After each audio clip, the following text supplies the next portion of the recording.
we've got some guest speakers here today, Brittany Machado and Matt Barber. They're going to be giving the discussion on the history of sex and religion in America, and also they're going to be showing later on at 1 during our normal movie a screening of their film, their documentary, Give Me Sex, Jesus, No Comma. And here's just a brief description of what the movie is. I'll just go ahead and read it for you. Since the 1990s, the purity movement has been at the center of a national conversation about sexuality that extends from the pew into the Oval Office. Give Me Sex, Jesus invites you into the pleasure, shame, and humor at the intersection of faith and sex in America. So we really hope that you'll stay put for this. I know a lot of you don't necessarily always attend the movie, but it will be well worth it if you join us for lunch once we take a break, and then come back at 1 to watch the movie. They've come all the way out here from Los Angeles, so we really appreciate their time. Also, there's going to be some collections that we'll be taking up. As you know, movies aren't free to make, and they're very graciously letting us show this movie free of charge today, so we would appreciate any support that you can offer in terms of donations to be given up. All right, so I'm going to go ahead and introduce our guest speakers. As I've already mentioned, Brittany Machado is one of the writers and producers of the film Give Me Sex, Jesus. This is just a quick bio that was listed on the website. I hope it's okay. Brittany Machado is an academic-turned-filmmaker trained as a sociologist at the University of Chicago. She has transferred her love of storytelling and eye for detail into making film and television.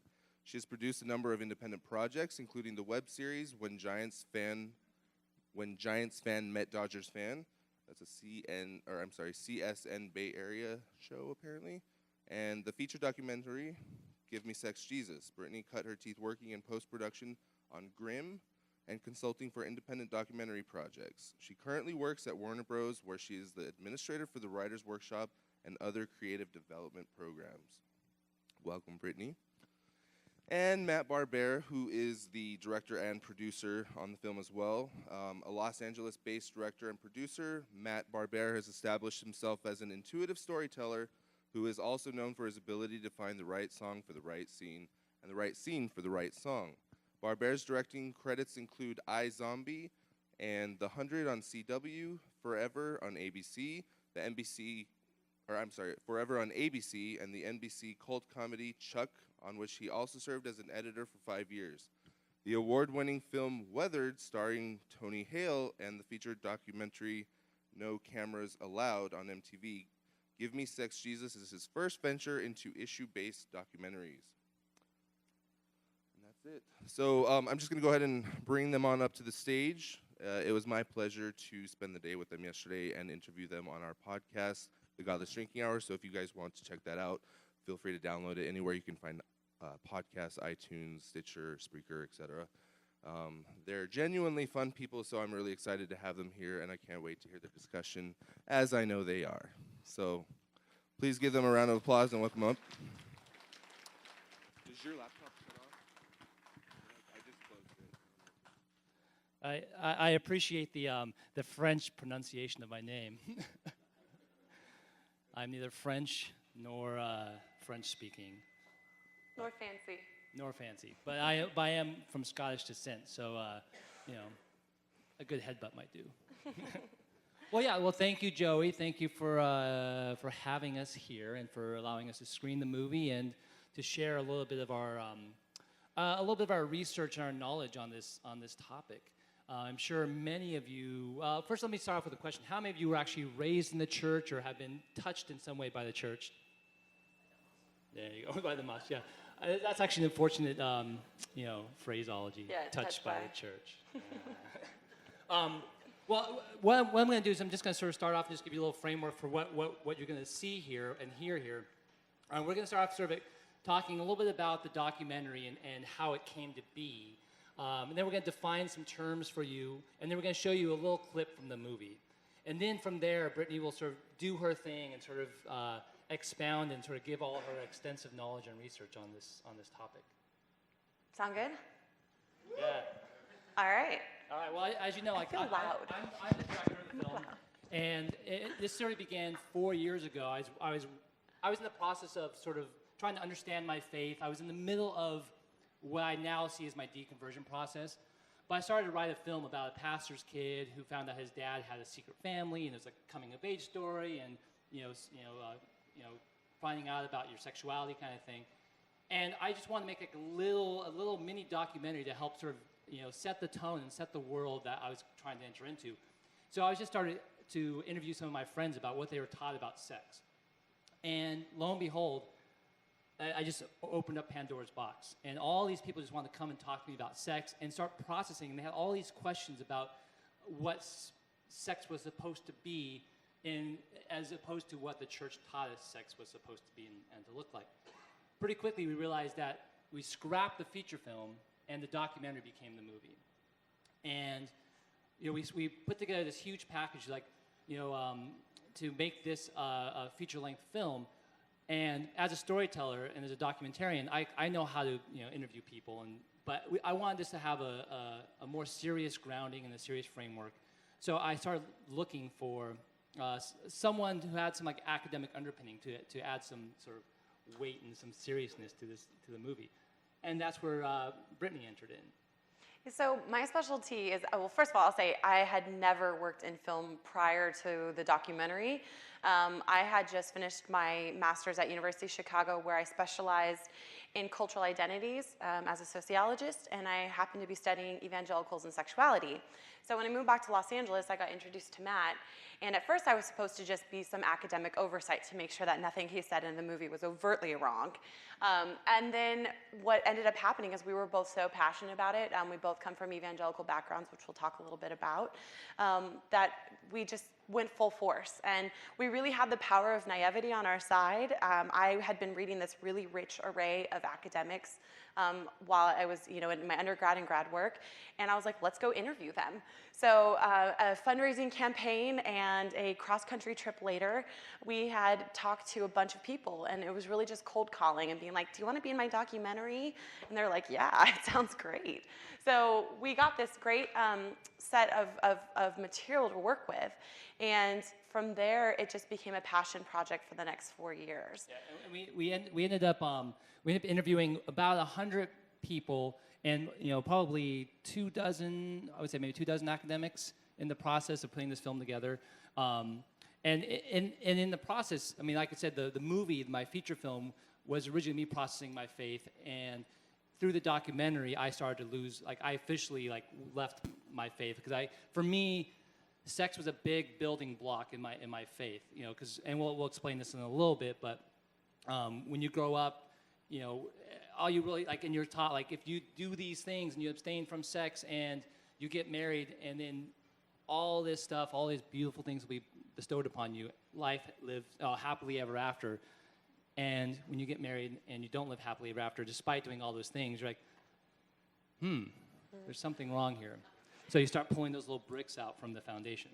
So Matt had come from this very sort of lived experience, and I had as well, although I had deconverted while I was in grad school. But what I had been studying was, and the reason we clicked so well is we talk about when we first met at this one meeting at a coffee shop. We were both like dogs trying to sniff each other's butts. We didn't trust each other.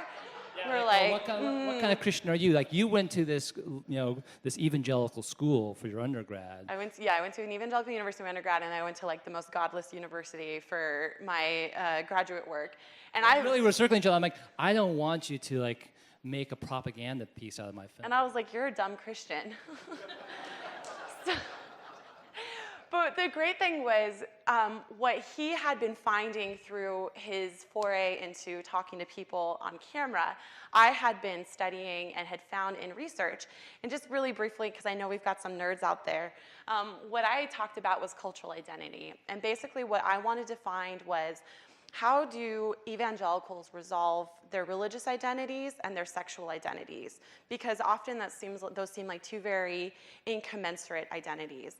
And basically what I found through a series of interviews that, I interviewed people from all over the country, was that people do one of three things.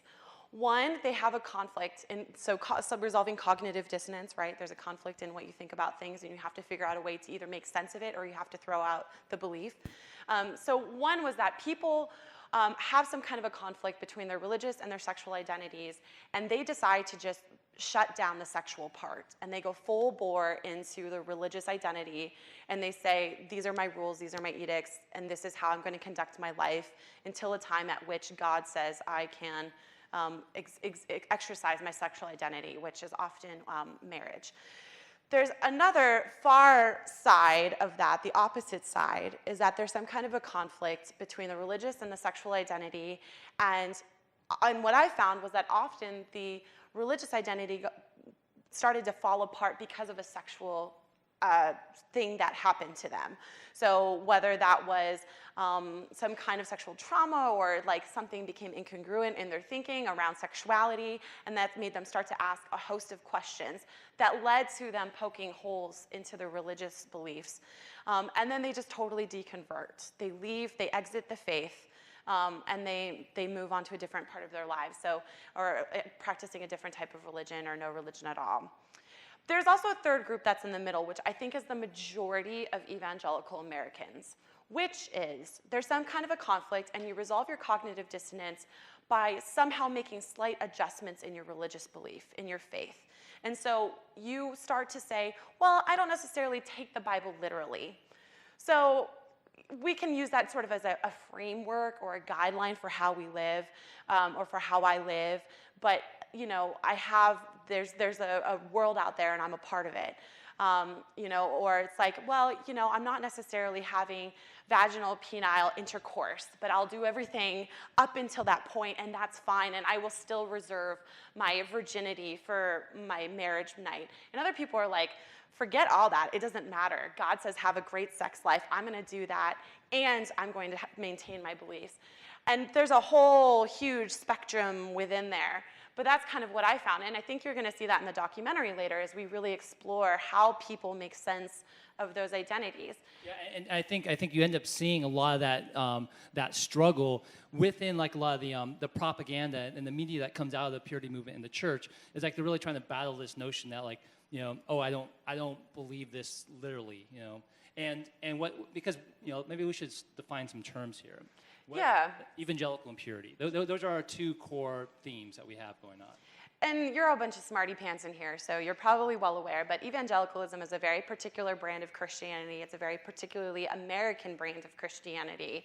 And basically it is, evangelicalism really started to pop up in what we recognize it today at the founding of the country. But today what we see it as is a type of Christianity that's focused on activism. So, you know, doing kind of like a parachurch organization, missional outreach type of thing. One very specifically is mission, so going and spreading the gospel.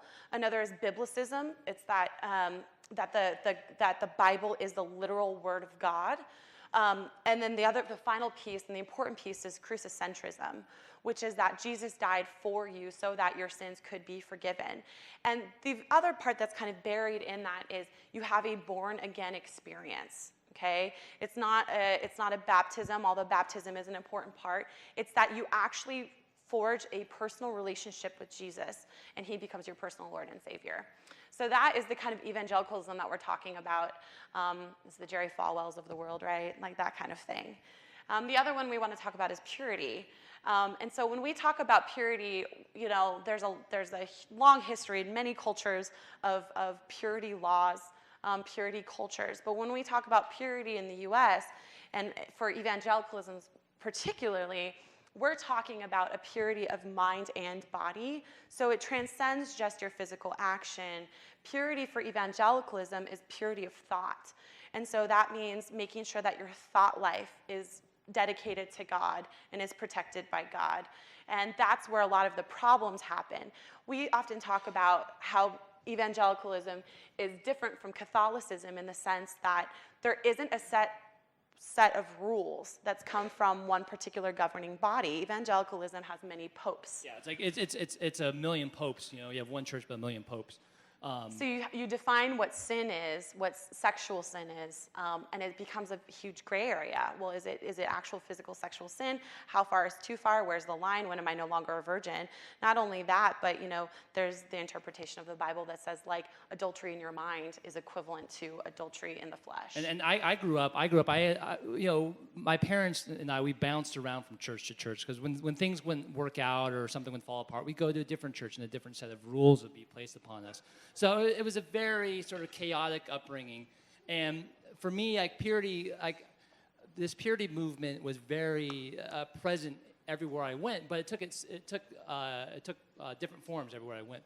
So there were some churches it was really important that you don't masturbate. Don't masturbate. Don't think about. Don't lust, because that's purity of mind. You gotta keep that away. There's other churches where they wanted me to write down and envision the woman. It was never a question. It's like always a woman, and write down the specific qualities because that's the woman that God wants to give you. And then you pray over this list. So here I am, this horny 12, 13, 14-year-old. All I wanted to do was jerk off. Okay, I couldn't do that without creating some sort of mental cognitive dissonance, to use a fancy term, and yet all this emphasis was placed upon when you get married, all this stuff that you want, all this stuff that wants to explode outside of you will explode outside of you in this blessed way with this person.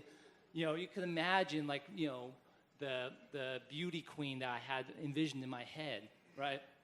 Well, as you know, it doesn't always work out the way you sort of picture it, and I did end up waiting till marriage, but I'd put so much emphasis on my wedding night, because that, you spend 10 years, 12 years of your sexual development, for this one thing, and it's gonna be amazing. And I woke up the next morning, I'm like, I don't feel any different. Why? Where did this? What happened to the transformation? And I had married a good woman. She was fantastic, but we just did not have that chemistry. We just didn't, it wasn't a very passionate marriage. And so I spent a long time married to a woman who we had a good friendship. And then I struggled to try to be this good Christian guy, and I just couldn't understand. I did everything right. Why didn't it feel right? And so I went on this journey to try to understand what this purity movement was and what it did to me. And that's sort of what led me here. What ways did the purity movement impact you? So I grew up very evangelical as well. And I was like the poster child for evangelicalism. I went on mission trips. I brought abstinence programs to other countries because I thought that was a really good idea, colonialism. And I was a leader in my church and did all sorts of stuff. But I was super, super unhappy, and I was really unhealthy, and nobody could see that. I had a really severe eating disorder, and there was this huge impetus on being perfect all the time. And so people thought I was doing well, and I wasn't. And so I went to an evangelical university, and we were talking in the podcast yesterday, actually, how that was probably the best thing that could have happened to me, because I got into this place and I went and I studied abroad, and I learned I had critical thinking skills. And I came back to my university and I was like, what the fuck is going on here? And I started to push against. I became very active in my university and trying to create social change. And I became liberal. And then I went and got my master's degree. And while I was there, I was studying the same topic from all these different angles, because my degree was interdisciplinary. So public policy, anthropology, sociology, theoretical constructs, just you name it. I was studying history, American culture. And I was just like, this is totally incommensurate. I can't do this anymore. But during that time, I had sex before marriage. We both have been married and divorced. We're now together. We met through the process of this film. So it was a process of catharsis, and then also just becoming very grounded in ourselves and having. We're going to start a dating website, filmmakersonly.com. That's funny. Look for it. And so, I had fewer years of living with the stress and the guilt and the shame that Matt experienced. So although we both are no longer religious, we have different experiences to this day of thinking about our sexual selves, our social selves. We have different anxieties, and it's a good, even though we're not religious, we have a cultural touchstone that with each other that, only people, it's like whatever religion you come from, like if you're a Catholic, like Catholics get the inside jokes, right? You have this coat of shame that's placed upon you at a young age. Like, here you go, it's a blessing. It's like many colors, but but once you step out of the faith, that coat is still there, and sometimes you take it off, and then something happens, you realize, oh wait, there's another layer I have to take off. It's like an onion. It's hard. It's hard. Can we just acknowledge it? It gets better. So, I think just real quick, I want to get a feel like does anybody like thoughts on purity from the crowd? So I had a past life as an academic before. I work full-time in television now, but I did public policy research and I taught undergrads, so I'd like participation. I almost made you all move up to the front, so you're welcome. There is a pop quiz after this. So. But I just want to hear, does anybody resonate with like sort of the purity? Anybody have any thoughts on that or anecdotes, personally anecdotes? Yeah.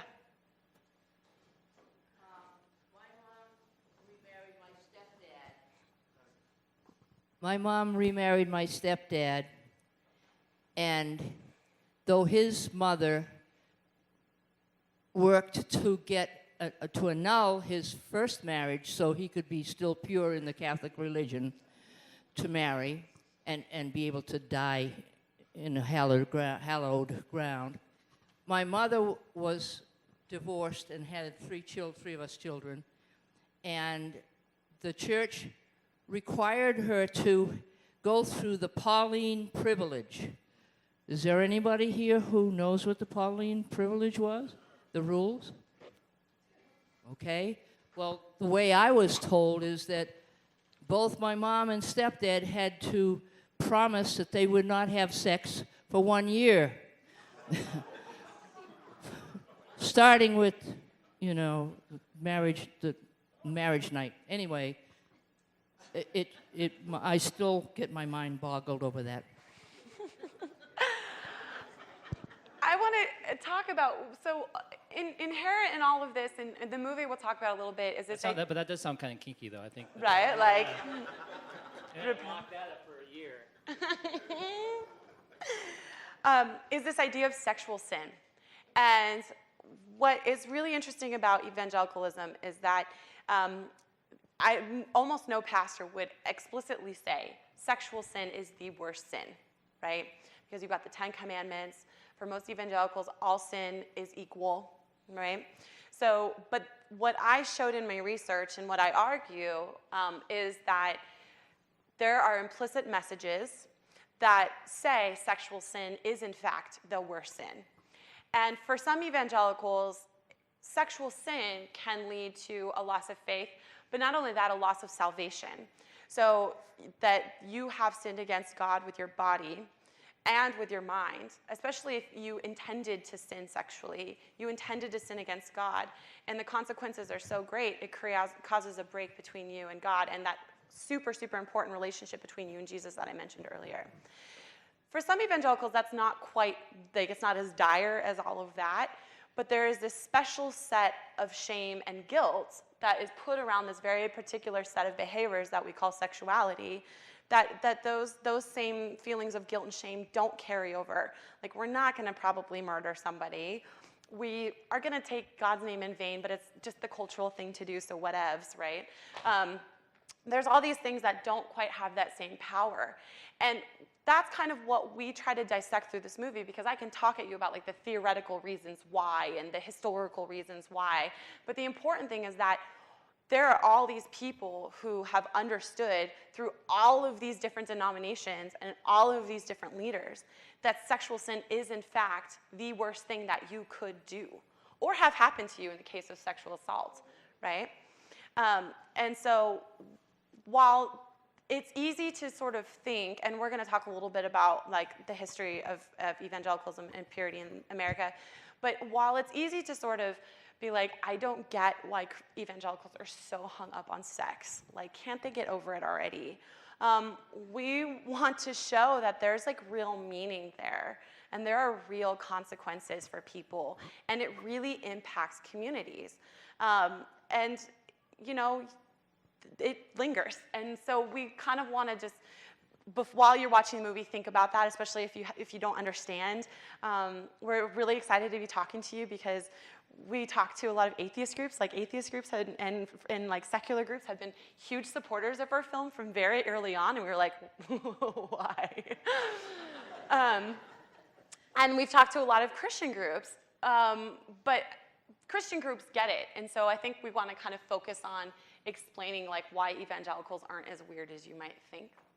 But I mean, I think a lot of it, and you know, what we're going to be seeing in a little bit, this little clip that we showed you, it really sort of looks at the reactionary nature of the church, and like a lot of these purity movements spring up reacting to something, and like for me, like I grew up in the mid '90s, and this is sort of when everything was sort of disseminated onto me. That's another unfortunate, you know, combo of words there. But I mean, this was coming out of the AIDS crisis, and so the church, you know, was afraid of this thing, and said, well, we need to protect our kids from it. And then they created this whole new movement in the mid '90s to try to stop kids from having sex, and it really comes from this fear-based place, you know, which is like you could get pregnant, you can get AIDS, you can do this, but then there's also this, they added on this extra layer of spiritual significance. You know, by abstaining, you are not only physically clean, you are spiritually clean as well. So how you know, crazy is that to be like, well, I don't want all that stuff. I don't want to get pregnant, I don't want to get some disease, but if I even, like for me, like even if I kiss somebody, I could damage my place in heaven. And I actually had a friend that had sex before marriage, and he actually wasn't a Christian, and he became a Christian, and he said, you know what, it's the one thing that I have the most trouble with, and he was a really faithful Christian at this point. He's like, I feel like a second-class citizen. Like I feel like even though I've been forgiven, I've been born again, that I'm in this other category, and that's never explicitly talked about, but it's often implied and inferred, and it's, you know, it really to me it goes against what the mission of the church is, you know.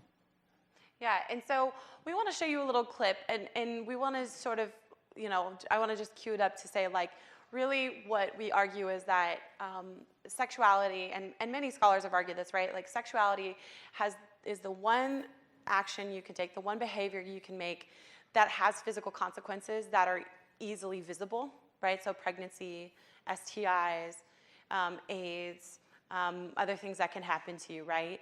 So that's one of the reasons why we use it to categorize who's in and who's out. But you know, although there was a huge swing in the 90s, as you're going to see, in which people were really concerned about sexual health, Lisa's wearing her separation of church and state shirt today. We are showing that, in fact, there is no separation of church and state when it comes to American sexuality, that evangelicalism and the religious right have had a very strong influence. So with that, we just want to show you this. We're going to show you a timeline. Yes, go ahead.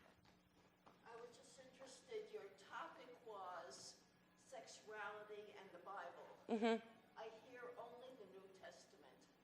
Isn't the Bible more than just that? Absolutely. And we actually talked to a number of Old Testament scholars for the film, and what we focus on is less about the theology, because there are a lot of films that have tried to talk about the theology of sexuality, Old Testament, New Testament, and we're not biblical scholars. I mean, I went to an evangelical university, I took my Bible classes, you know, I could give you the basics.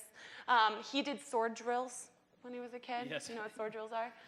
You stand up there with 5 other people, and they say, okay, 1 John 4:8, flip, flip, flip, and whoever finds it first and reads it wins. There's other sword drills, but that's after hours. So. but all that to say was we wanted to talk about the social piece. And so there are certainly arguments to be made in the Old Testament, but we don't necessarily talk about them here because we're not sure that actually gets anywhere. Our approach is show a multiplicity of people's real stories, and let's find like the common threads in our humanity through those stories. Yeah, and really sort of looking at the sort of looking at the dissonance that's in everyone's life and everyone that we interviewed. It's just like this struggle to try to reconcile what they're taught and how they live out their various sexualities, whether that is being very sexually active or being abstinent. That there's this tension there of like what I'm being taught doesn't quite work with how the world works, and so what we're going to show though, I mean, just to also set up, is like this is coming out. Once you see the whole movie, you'll understand the context a little better.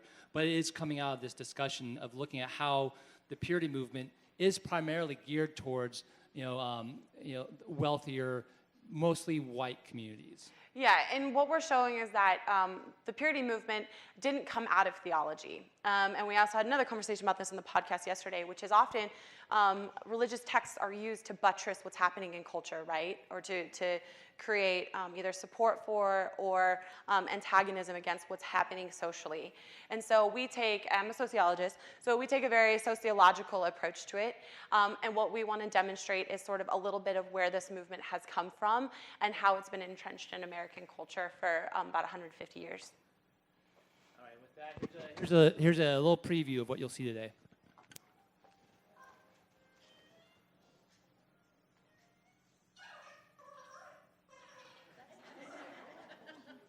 It's a quick preview. Thank you. We worked hard on it.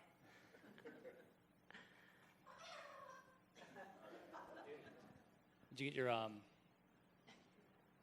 PlayStation set up? You guys put it on there. We can riff for a little bit while we sort through this. Did anybody see the movie For the Bible Tells Me So? Yeah. Yeah, and people often ask us, they're like, is it like that movie? We're like, no. We're not smart enough to be biblical scholars, so we are just storytellers, and we try to do that in like an informed way, basically. But I also think like for a film to delve into theology it's such a, as many of you know, there's footnotes upon footnotes and exceptions, and a movie can only just dip a toe into the water. And whenever you dip in the toe into the water, there's all these ripple effects. People say, you left this part out, you left this part out, you left this part out, but this isn't really what it says. And you really have to like open up a book. And even if you have like the book of books of books, people will still say, but. Was anybody here a biblical scholar of any kind? I mean, really, it's essentially it's philosophy of the Bible was really what it is. Yeah. But what we wanted to do was we just wanted to show the impact of all this teaching, and I wonder if there's a.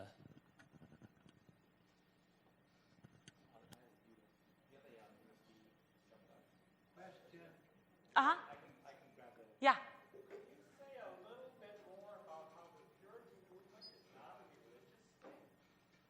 It's not a religious thing? No, not that it's not a religious thing. It's always been rooted in religion, but it's had many iterations. And you're going to see the purity movement was actually started by a non-religious group. It was started by a secular group in the 1800s that was concerned about the state of sexual health in the U.S. at the time. So you're going to see some stats in there, but basically in the 1880s there was an endemic of STIs. And it's estimated that about 1/3 of the adult population of the United States had an STI, particularly gonorrhea or syphilis, at one point. And so there was a group called the Social Hygiene Association that got together, and it was comprised of men and women, which was very progressive at the time, to say, we need to improve the sexual health of our country. How do we do it? So they started to talk about abstinence back then as a form of, very specifically and not religiously, of a way of preventing sexual disease. There was also a huge influx of immigrants at the time, and that with immigration came a new influx of poor people and a huge rise in prostitution. And what was happening was two things. Number one, there was xenophobia. There was a huge fear that these mixed children between the white Johns and the women of color who were the prostitutes, that mixed children were going to dirty the white race. And so actually in 1883 in Baltimore, Maryland, there was the first purity conference, and in it they say the objective of these health measures is to preserve the white race. And that was great at the time. They're like, got it, locked in. And this is also on the tails of emancipation. So you also have another new class of people, of these newly freed slaves and people who had been living free for a while, but a new class of black people that people didn't know what to do with. But what happened was, although there was some support for these health initiatives, there wasn't enough. And so what the Social Hygiene Association and their affiliates did was they teamed up with the Women's Christian Temperance Union, which was enormous at the time, because they realized if they had the religious and the moral backing for their initiatives, they could make a much bigger impact on society. And actually, the Women's Christian Temperance Union and their affiliates were some of the early supporters of prophylactics, which is sort of, I think, counterintuitive for most people. But the other part of that was the Women's Christian Temperance Union was very interested in not only protecting people from sexual disease, they were less interested, although they were still interested in the white supremacy piece, they were interested in protecting wives from sexual abuse, because there was also a rise in alcoholism at the time, and sexual abuse of wives was increasing. So they saw this as a social piece, a way to protect women. So you can kind of see there's these many strands, there's all of these both congruent interests, but also very divergent interests. And what happens is basically the purity movement gets subsumed under the religious umbrella, although it was never intended to be that. It was intended to be a tool of white supremacy, but that's something else. And there are rises and falls. So this movement gains a lot of steam through 1910, 1915. And then what happens is the Industrial Revolution picks up steam, okay? So now you have people sort of starting to settle in to immigrants and Native Americans, right? Coexisting together. But what happens is suddenly there's these huge metropolises. There's these big city centers where industry is happening and they need labor. And so a lot of children from poor families are moving into the cities to work. And what does that mean? That means boarding houses. That means unattended minors. And sexual activity skyrockets, because no longer are children exclusively living under the protection of their families and their communities until they get to a marriageable age, right? So this starts to really cause some concern, because teen pregnancy and marriage out of wedlock just explodes because people are having more sex. And so you go from there, people concerned, I won't go too much into it, but this is when age of consent laws become very contested, because suddenly people are very worried about young girls getting raped, because rape is huge. And you start throwing girls into what became the first youth homes during this time. And it was to police the sexual activities of girls. After that, you kind of fast forward into the Great Depression. The whole country kind of just goes on a halt. And then you get Prohibition, and that's a whole other issue, right? And during Prohibition, sexual activity and sexual norms in the US skyrocket again. So you have these big rises and falls. And this time it's because, there's more sex happening out of wedlock, but for the first time, men and women are drinking together in social spaces. So this is another moral concern. But at this point, it's more about alcohol than it is about sex. And then you go into World War II. Okay, we're just fast forwarding through these big things, right? You go into World War II, and nobody really cares. Gender norms totally switch. Women are working in spaces that have been exclusively allocated to men. And so there is some fluidity. And then after the war, the country is supposed to just expected to just go back, and we go into the golden age, right? And we go into suburbia, and we go into families. This is the golden age of the nuclear family. A family is no longer living in larger communities, but becoming much more isolated. And what happens is that church attendance drops because there is less of a social need. The church has less social utility at this point because things are going well for the most part. And communities are starting to rebuild. And so there's a little bit of a crisis within the church. And this is where you see Billy Graham really start to gain prominence. And there's a whole other thing that happened with like the Moody Bible Institute and what is the roots of the fundamental Christian movement in the U.S. That happens. I think we got it. Okay. Yeah. I will just say, you're going to see, and I just want to bring it to this point of Billy Graham, he really re-energizes the country. And he makes Christianity relevant again. We're not arguing that Christianity went away by any means. But his brand of Christianity is what we see today, and it has an impact that is tremendous. So there you go.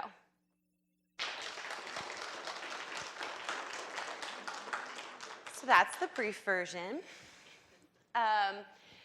So I want to just talk a little bit about mirror images. So lots of historians talk about how there's these big swings in empires, right, that happen about every 500 years. There's these cycles, okay?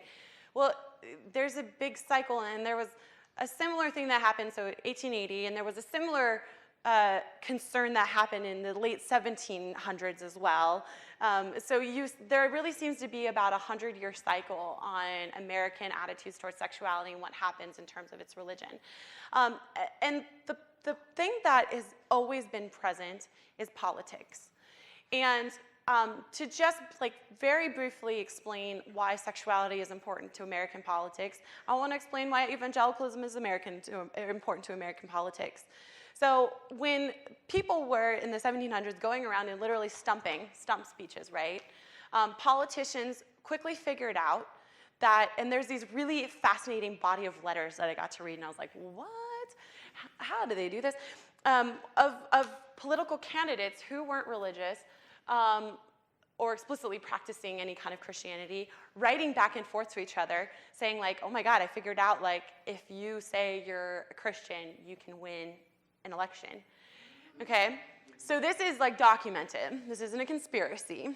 And so even being evangelical and being politically viable has been completely inextricable for, more than 200 years, okay? So what happens when these sort of big health crises like the STIs in the 1800s, but more recently, like the AIDS epidemic in the 80s and 90s, is that the government has to take action. And what happens when there's a massive crisis that's impacting the country? Well, people tend to look for moral arguments in ways that they wouldn't in certain other areas.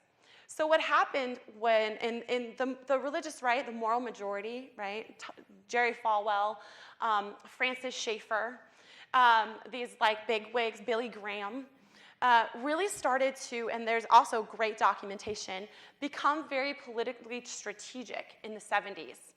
And they were trying to actively place themselves in a political position, and they did this through political fundraising and campaigning and building very quiet coalitions with certain politicians in very strategic states, okay?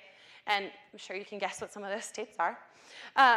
And so what happened when the AIDS epidemic struck and people were like, what is going on? They were poised and they were ready and they needed that. And we started looking for moral explanations, and their moral explanation was, this is an act of God because our country is falling into moral decay, which is the exact same argument that had taken place about 100 years earlier.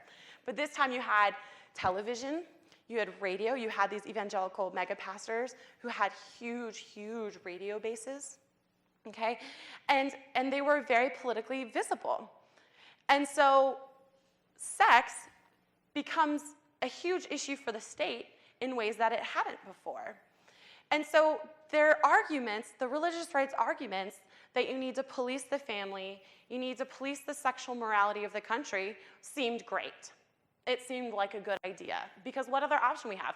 We don't know what is causing AIDS. It's the bathhouse disease, right? It only affects gay men. Or in some arguments, it's only the black people, or though they're the patient zero sort of thing, okay? It's the other. And so arguments for abstinence-based education start to sound really reasonable. And that is where you get a lot of the abstinence education groundwork that we have today. And so it was like, if we can't figure out what's causing AIDS, then let's just tell people not to have sex. And what happens is there's the sexual education programs are starting to be developed at this time. And there's a huge level of opposition. And the religious right actually almost loses abstinence, because there is a massive, massive pushback against that. Like, you cannot regulate sexuality. The state cannot regulate sexuality. It certainly cannot teach abstinence, only education. But they squeeze it out. They win. The religious right wins abstinence. And they almost didn't. But what that means is, for the last 25 years, we've had really these just crazy struggles, especially with abortion. That was another big thing in the 70s, right? With the abortion issue, those go hand in hand, and those are coalitions that are built. And you can't defeat those lobbies. It's really hard to defeat those lobbies these days, right? So with the religious right working really hard on the political piece, there's this Southern Baptist group that's sponsored by a huge Southern Baptist organization called Lifeway Resources that starts to say, well, let's mobilize our people on the ground. So the guy in the TV at the very end, you're going to see him a lot in the movie. His name is Richard Ross. He founded what's called the True Love Waits movement. And the True Love Waits movement was his idea to give teens back their power to say no to sex, because that's what teens really want, is to say no to sex. He's a tall drink of water from Texas. And so he and his co-founder, who he kind of has fallen out of the public view, and he'll tell you, I sketched it out on the back of the napkin because God told him how to do this program. And what they do is they get a group of 53 youth, and this is in 1993. They get a group of 53 Southern Baptist youth together at Tulip Grove Church, and they say they commit their abstinence to God, and they say they're not going to have sex before marriage. And they sign these pledge cards. And the way Richard Ross tells it is he had no idea what kind of an impact it was going to make. There's a long history of it. Lifeway was very well poised to make this movement launch. But it got picked up by a local newspaper, which got put on the AP wire. And within a couple of days, it was, like you're going to see in here, it was over every major news channel of this True Love Waits movement, of teens pledging not to have sex. And what happens is, as this political struggle is going on behind the scenes, suddenly there's this very visible cultural shift that's happening. And the political argument that's kind of deadlocked over here is like, well, look, this is doing real well. Let's give our money there, because that's the best bet we have right now. And they have the political power to do it. So you're going to see in the movie, but for those of you who can't make it, or you should watch it online. It's free online. They have, in 1994, they have this massive rally, and they have 120,000 plus youth go to the National Mall, the lawn of the National Mall, sign pledge cards. Kids came from all over the country, and they pounded these pledge cards into the lawn of the National Mall to make a very political statement. Meanwhile, what's been happening behind closed doors is Richard Ross is trying to meet with the president, and Clinton was actually super supportive of it. And people think this is a partisan issue. This is not a partisan issue. So Clinton and Bush are equally responsible for the madness. So let's take that partisan issue out of it. And they won't be seen. So they're allowed. Basically, the government is saying, "Go ahead, you go do whatever you want over here, and we're gonna back you privately, but we won't necessarily release the funds." Now, Bush later does that. He releases the funds, and actually those funds get revoked because they're technically illegal funds. He was never allowed to allocate them in the first place to this organization called Silver Ring Thing that promoted abstinence-only education. But it takes by storm. And so basically you see this True Love Waits movement sort of infiltrate into secular sex education programs, because they're saying, like, a lot of states thought it was a great idea and said, like, you can only teach sex education if you teach this abstinence or abstinence plus education. And that's kind of where we stand today. That's a ton of information. Anybody have any comments or questions? Yeah.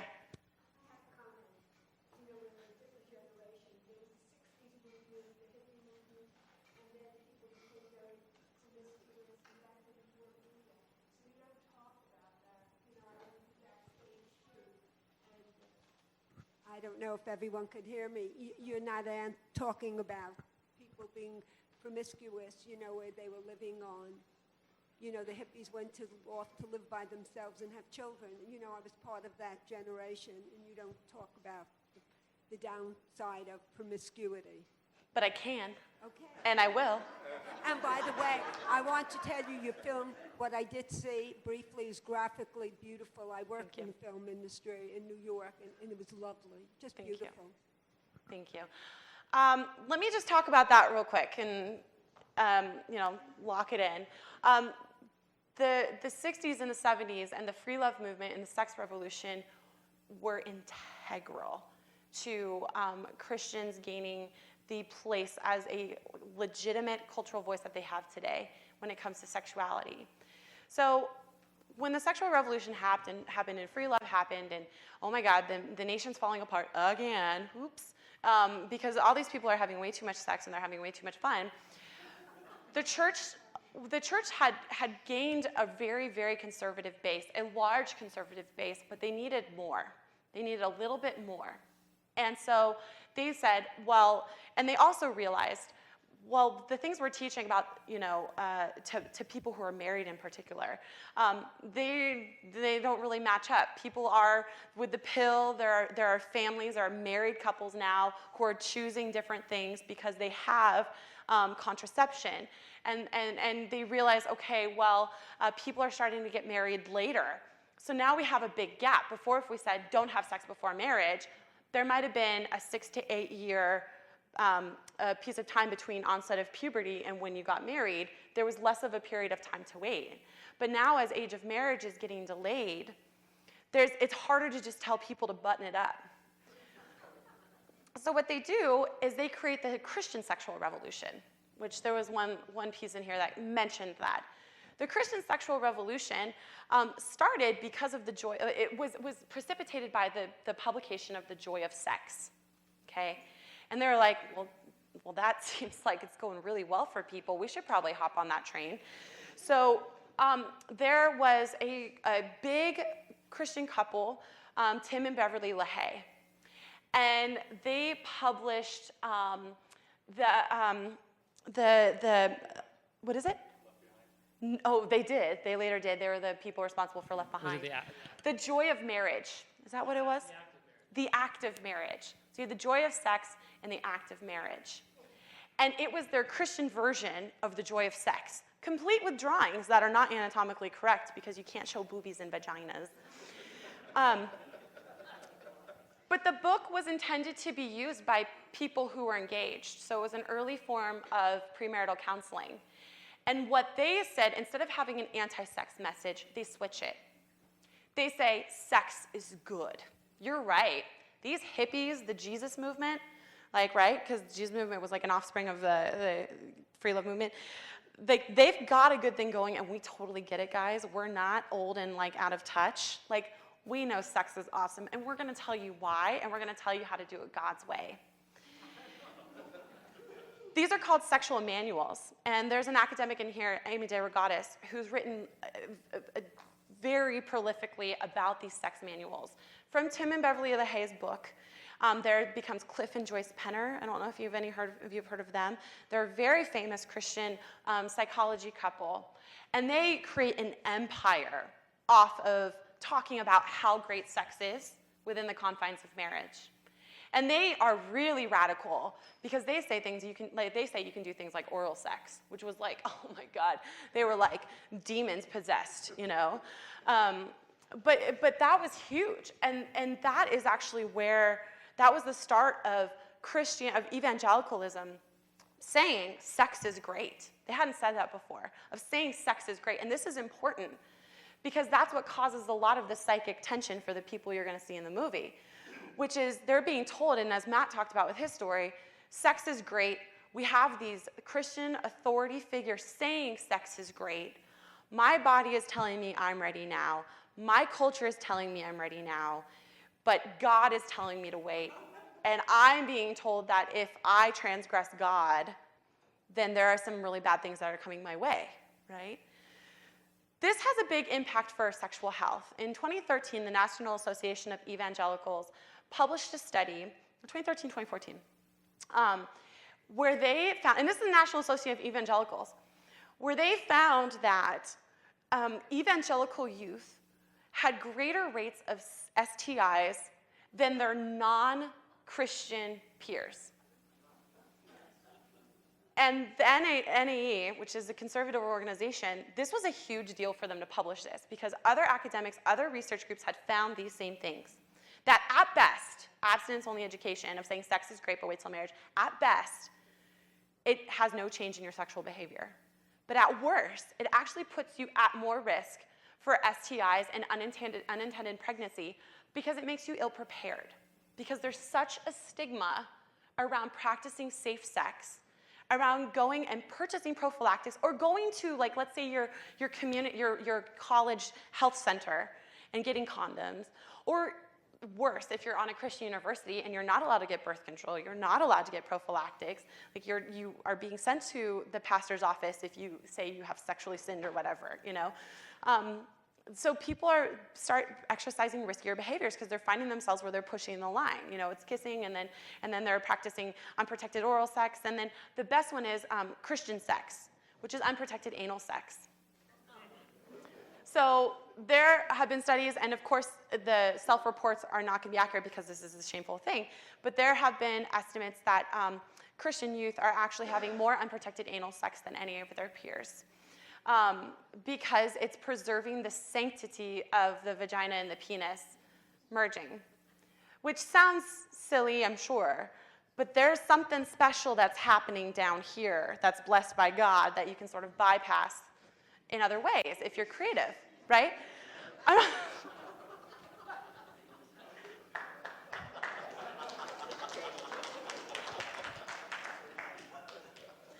that's a serious public health issue, right? Like, that's a serious public health issue. And so where we kind of find ourselves today is, what do we do with that? So the evangelicalism has allowed itself to become sort of culturally relevant in saying sex is good and have a sex-positive message. That's a different definition, but a sex-positive message. But what it's not doing, and what it's really struggling right now to grapple with, is what do we do with the public health piece? Yeah. During the AIDS epidemic in New York City, the powers that be decided that they were going to emphasize safe sex in the high schools. So they gave out condoms for free. But I think the kids kind of did one on them because they made water balloons. A terrible mess, so that didn't work. And New York was actually one of the first states to try to promote a comprehensive sex education plan in its public schools. And it eventually got shut down because there was just way too much opposition, which is unfortunate. They actually tried really hard. The state of New York, when it comes to sexual health is really interesting. Yeah. We got one back here still. Okay. Oh. Yes, go ahead, sir. He's got the mic, so he wins. I wanted to ask, is there any kind of information of what goes on behind the scenes to arrive at these policies? It sounds like a smoke-filled room, if I could use a metaphor. But, you know, somebody's got to be really churning out the mental calories to, come up with some of these policies like, like the safe sex. Everything is if you just say that sex is good now, this is going to be a wonderful thing. This sounds like just politics right down the middle. It is. It is. It is. There's recorded meetings where people are in the 70s where people were getting together to do this, and there is a lot of closed door of internal policy making that's happening, and during the duration of George W. Bush's presidency, he had a weekly meeting with the leadership from the National Association of Evangelicals. They were the only external constituency to be granted that regular meeting with him. So that meant that they had a front seat and an open ear to push their policy agendas. So it is very closed doors, and it was in fact a smoky room sometimes. One of the guys that we interviewed here, Frank Schaeffer, his dad was Francis Schaeffer, who was the founder of L'Abri and was a very, very, very significant evangelical leader. And he'll tell you it was very much a wining and dining, inviting people to your private residence, your estate, and talking about, we'll give you X number of money because National Association of Evangelicals and other parachurch organizations, they're one of the largest economies in the U.S. in terms of radio and TV. So they have a huge financial base as well as a huge social base. So there is that closed door happening. Yeah. Given the evolving changes in our society, can you envision the day where the evangelicals will give up this? No. And the reason From their cold, dead hands. I studied in Oxford for a semester, and I thought it was so fascinating how there's no explicit separation of church and state there, right? Like the church and the state are one. But like England is a total separation of church and state. Like they are such a secular society. And this comes down to rhetoric, right? Like we have separation of church and state. And one of our interviews in here, Janet Jacobson, she is one of the top the forefront scholars on secularism and politics. And she will argue this too, that there technically will never be a separation of church and state in the United States of America, because it is bred not only into our Constitution, but into our cultural DNA. And that this has been going on for far too long. It will never happen. To be like I said, to be politically viable, you must be evangelical, or some iteration. We're starting to expand that a little bit, right? Like when Santorum was, running a couple of years ago, he was a Mormon, but he still was able to, he was Mitt Romney. Romney, I apologize. Rick Santorum, he has other jokes about him. My apologies. He's the other old white guy, right? So when Romney was running, we kind of opened up the lines for him a little bit, but there's still very much a closed ranks. So no, I don't anticipate that at all. Yeah. I've been dying to ask, and I just have to. I lived in Utah for 17 years before I came here as a non-Mormon. So what I'd like to know is how the Mormons have handled this peculiar intersection of power, instinct, and institutional rules and so forth. There must be some really good stories. The Mormons have always been the stinky little brother. Like, nobody likes them. You like them? Interestingly, because the Mormons haven't had as much political power and never will have as much political power as evangelicals, some of these Mormon progressive movements, like the Mormon feminist movement, the Mormon LGBT movement, is actually gaining more of a foothold much more quickly. So I think actually Mormons have way more hope for them in becoming a more progressive and open and affirming and just a generally more progressive subset of religion than many others. But they've never they've never really been a significant part of the conversation, and that's because of the polygamy issues. They are just way too politically, even though polygamy isn't that's practiced by such a tiny percentage of Mormons, it's just a political firebrand. Like it's the political third rail. So they kind of excluded themselves from viability in that way. Does that answer your question? They still have the same problems that everyone else has, and they have their own special way to deal with them. Yeah. Thought you might have some good stories. I don't know if I do. I have some good Mormon friends. I know a lot of ex-Mormons personally. I know a few LGBT ex-Mormons. And I think that Mormonism is different in the sense that it handles everything in-house. So it's also harder to kind of know what's going on than it has been for evangelicalism, because evangelicalism's tactic, although it's happening behind closed doors, is to have a very public presence and trying to be transparent about what it's doing so that it can gain favor. Yeah. Yeah, I just wanted to address that I have a different viewpoint regarding the impact of Christianity's grip regarding sexuality. That I agree that it's not going to change, but I think that as the pulse of America changes, I mean, look at the way gay marriage went like a wildfire across our country. And I think that people are going to see this isn't such a bad thing, and these people are going to show up and they're going to start voting.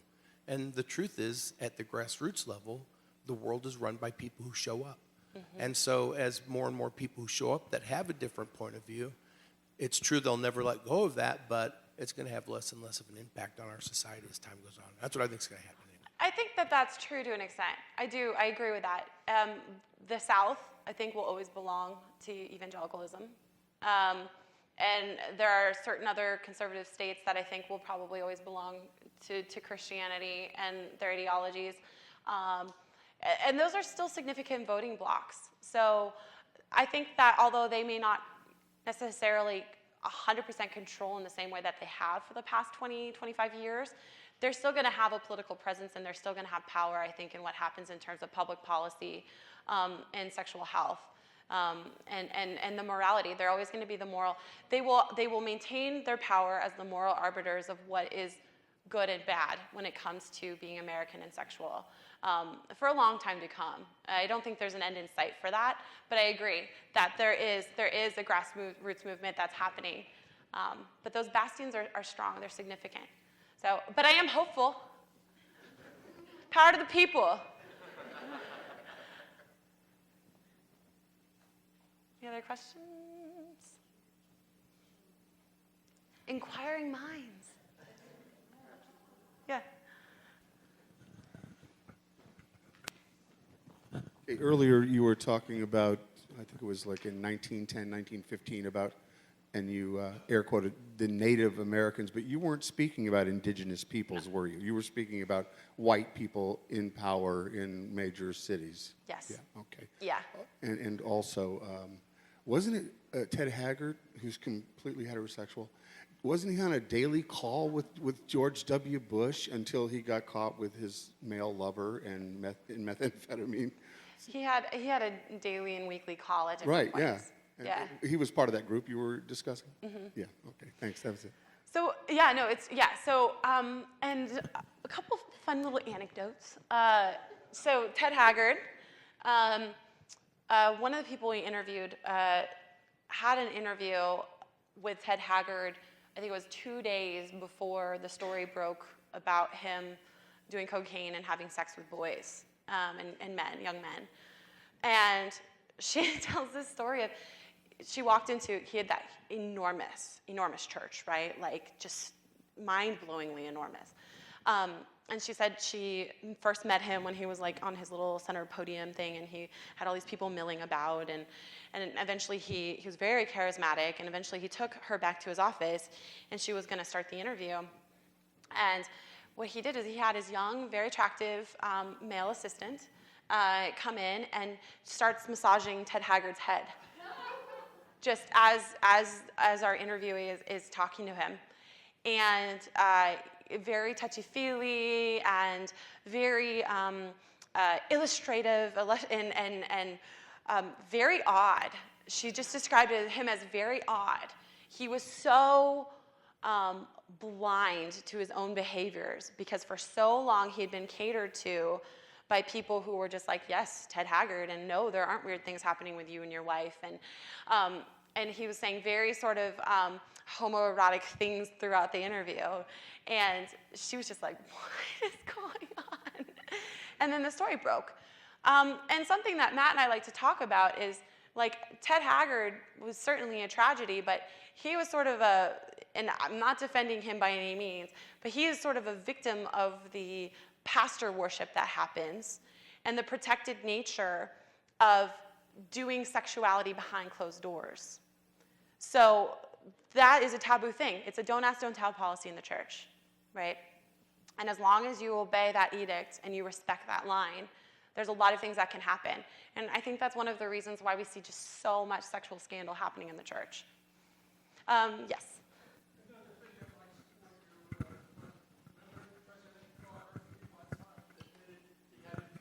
Oh, yes. Look at all the damage that did to him. Yeah, Carter, oh my God. And that even though he admitted, and that was the thing that really fired up his base, his religious base. Although he had, and there's fantastic analyses on this, although he admitted to sexual sin, right, his impure thoughts, by him admitting it and being a man and forging an even stronger relationship with his wife, he became infallible. That was a huge political move. Some would argue that was a political move for him because he was actually losing I think you mean base. he became fallible, not infallible, right? What did I say? Infallible? Infallible? Yeah. What did I say? Became fallible. In the beginning. In the beginning. Yeah. You've heard a lot about the Catholic Church and the issues with the priests and parishioners, but I heard something a little while ago about Protestant churches and the problem with molestation of people in Protestant churches. Mm-hmm. Do you know anything about that? Sure. There's like a lot of sexual abuse that happens within, I think, religious institutions, generally speaking. But there's been an increased number of reports of sexual abuse within evangelical or Protestant churches. So Protestantism falls under the umbrella of evangelicalism. And a lot of that has to do with the protected nature of pastoral care and pastors or reverends or whatever. And I think that there's also some slippage that's happening where this is all my personal speculation, okay?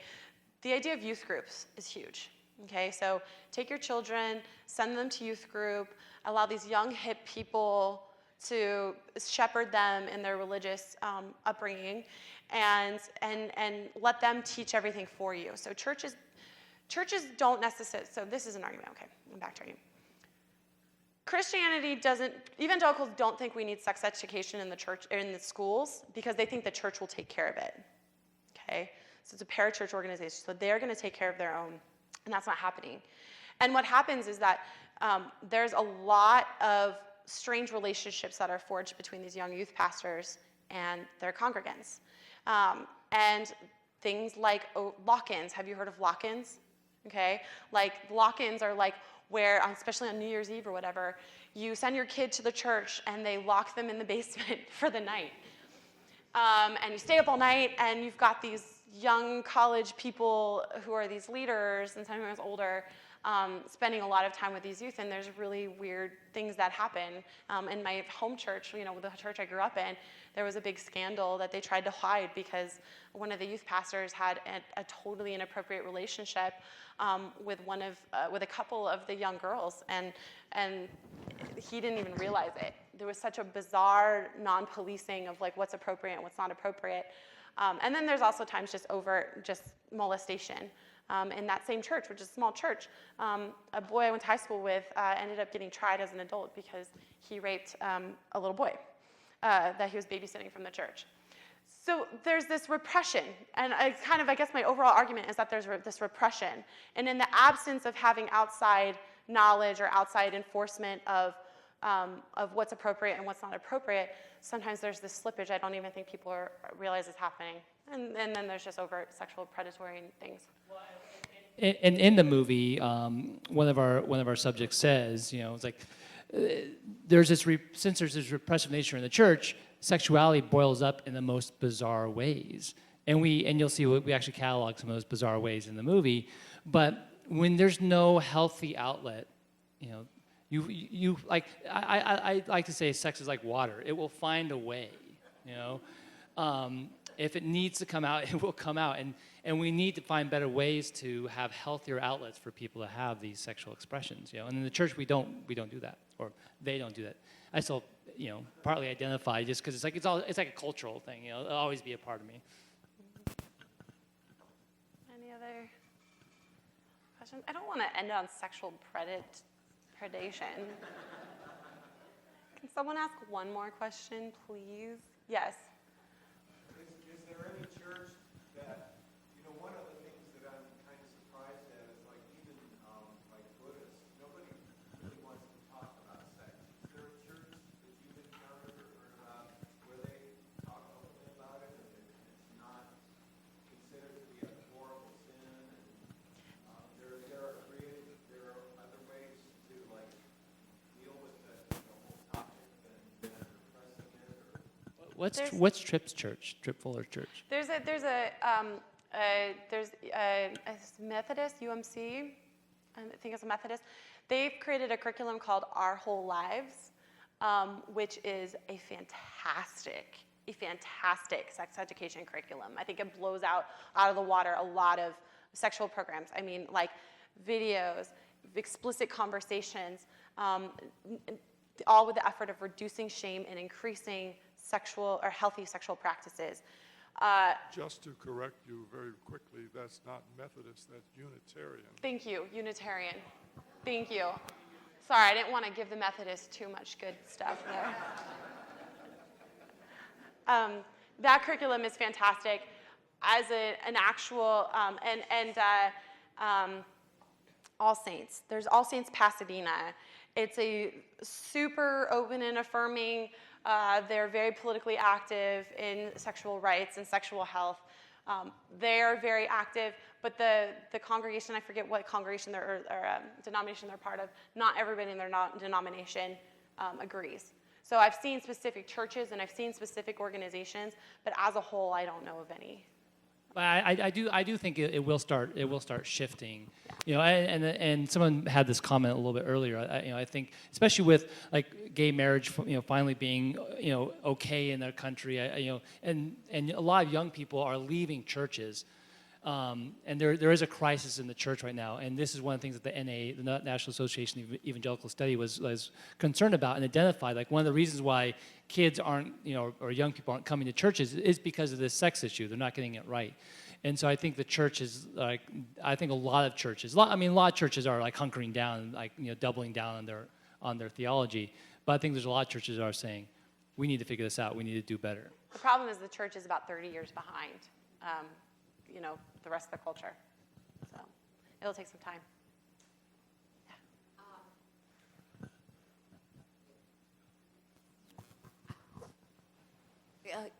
Your entire presentation was confined to a great degree to the evangelical, and this is a small portion of humanity. Of humanity, sure, but not of the U.S. It's the largest religion in the I U.S. don't know. What's their percentage in the U.S.? It's more than 50%. More than 50%? I'm shocked. But I'm not... my question is, do you have any plans to get beyond the evangelical? No. No, why not? Because the world is too big and we are too small. I felt that, I hardly personally have any contact with that world. Okay, so you're talking to me, you can, it's like you told me something that's happening in Somali or in, I don't know. It's too far for me and maybe for many people who are here because I've spent many years in Berkeley. Berkeley, Evangelical, That's okay? true. Yes.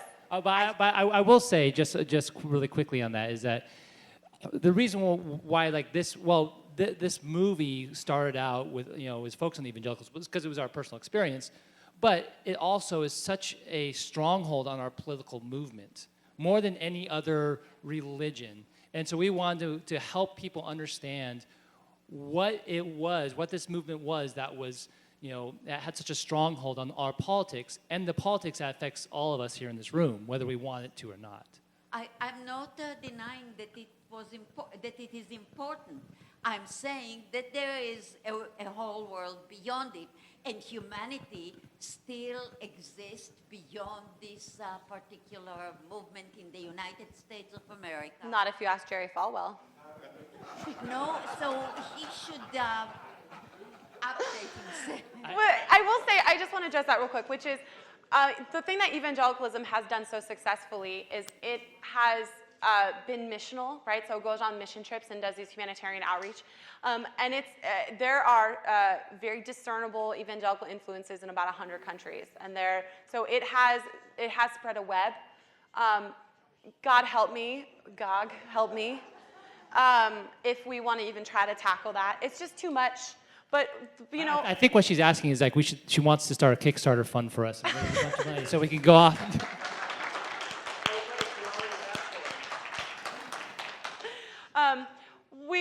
And I will just say, as filmmakers, what we try to do, and hopefully what you'll see in the movie, and I think this is partly why we've had the response that we have had so far, the movie's only been out for about a month, is we really try to be down the middle. And we try to show people's stories, and we're not out to make a propaganda piece. Because frankly, we're tired of the vitriol that happens around this topic. It's not helpful. We're not out to continue to help people recognize which camp they're in. We want to create some sort of a middle ground. And if you're asking us in sort of like our idealism, we would hope that other filmmakers would pick up their particular areas of expertise and take a similar approach. And I mean, you can be the judge of that. But we've been on atheist podcasts, we've been on sex podcasts, we've been on religious podcasts. We've been on drinking, godless. Drinking, godless. Oh, you heard us. We were on Sex Nerd Sandra, yeah. And we basically just want our goal, and we talked about this from the beginning, our goal was whoever you were, that you could find yourself in the film. That it wasn't so other, right? Like, we have enough othering. We're always putting people out there and pushing people back. But we wanted to bring it in a little bit closer. So maybe somebody else can go do the other stuff. I think that's that. Okay. I had a question. I'm 23, so I was born when the true love waits thing was just a part of our culture. I learned about safe sex through social media and just researching on my own on the internet. Are you going to touch on that in the documentary about how that may change when it comes to how people learn about sex? Yeah. We don't talk about it too much in the documentary. We talk a little bit about sex education policy, but that's a whole other can of worms. But what we do show is that people are finding this information. Yeah, we don't do too much prognosticating. We sort of say this is where this movement came from, and here's a little kernel of hope for the future. Yeah. Who's ready for lunch? That's it. Alrighty. Thank you all so much. We really appreciate it. Hopefully we'll see you at 1 o'clock. Thank you so much. That was a great discussion, Matt and Brittany. We're going to take a break for lunch. We hope that you will stick around and come back at 1 so that we can watch this fabulous movie.